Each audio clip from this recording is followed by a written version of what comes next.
संकेत देना, मिलना जुलना, लाभदायक जैसे नए वर्ड्स आज हम वोकेबलरी बूस्टर में सीखेंगे in the best and easiest way. So welcome back to Rima Shah classes. Hope you all are doing well.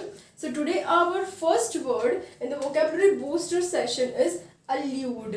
Allude का मतलब है संकेत करना, सिग्नल और हिंट, कोई चीज का हम सिग्नल देते हैं उसको हम कहते हैं allude. Okay, now let us take one example. Let me allude to two of these issues. मुझे इन दो issues को देखना है, मुझे संकेत देना है, मुझे उसके बारे में हिंट देनी है. Clear? Next, you alluded something else when we met last time. आपने मुझे पहले हिंट दिया ही था जब हम लास्ट टाइम मिले थे. Clear? Next. Okay. Coincide. Coincide का मतलब है मिलना जुलना. That is tally और occur at the same time. दोनों चीज एक साथ जो होती है उसको हम कहते हैं coincide. Okay. Now let us frame in a sentence. John's taste and habits coincide with those of his friend. मतलब जॉन का और उसके फ्रेंड का दोनों का टेस्ट और हैबिट्स मिलता जुलता है. Clear? Next. It was a coincidence that both Ram and Shyam were in the cafeteria at the same time. मतलब राम और श्याम दोनों एक साथ कैफेटेरिया में मिले थे. Clear? Next. Dilemma. Dilemma. Dilemma का मतलब है संकट की स्थिति और दुविधा, प्रॉब्लम, उसको हम कहते हैं dilemma. A difficult situation or problem. Clear? Now let us frame sentence. Our teacher presented us with a dilemma when she shared that we could choose where to take our field trip. मतलब अब हमारे teacher ने हमें दुविधा में रख दिया, हमको पूछ के कि हम हमारा फील्ड ट्रिप इस ईयर का कहाँ पे रखेंगे. Clear? Next. John was in a dilemma whether to stay at school or get a job. वो दुविधा में था, वो प्रॉब्लम में था कि whether he should continue with your school or to get a new job. Clear?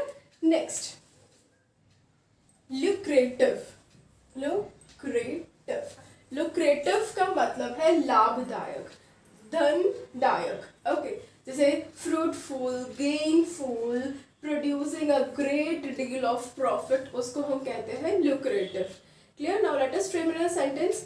She has a lucrative deal with a cosmetic company. मतलब उसको cosmetic company में बहुत ही धनदायक हुआ है, बहुत अच्छा profit हुआ है.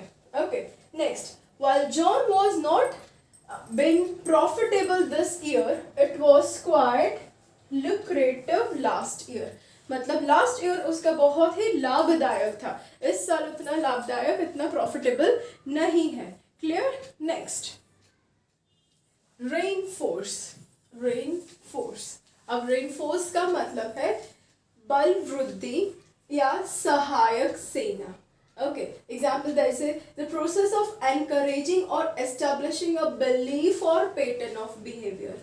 मतलब बिहेवियर कुछ एनकरेजिंग हो उसको हम कहते हैं reinforce. Now let us frame a sentence. Another useful way to use punishment in a combination with positive reinforcement. मतलब दूसरी हमें अगर पनिशमेंट देनी है तो ऐसे हम एनकरेजिंग वे में रखें. Clear? Next. We need to give students plenty of positive reinforcement.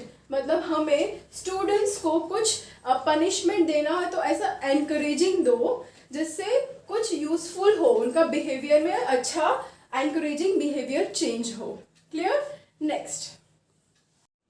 Here we end with our today's session. आज हमने ये 5 वर्ड्स सीखे हैं. आप इसको सेंटेंस बना के कमेंट बॉक्स में लिखो. This is the best way to learn. अगर कोई भी डाउट हो तो add to the comment box. Will surely reply you as soon as possible. Do like, share and subscribe my channel for more videos. Thank you.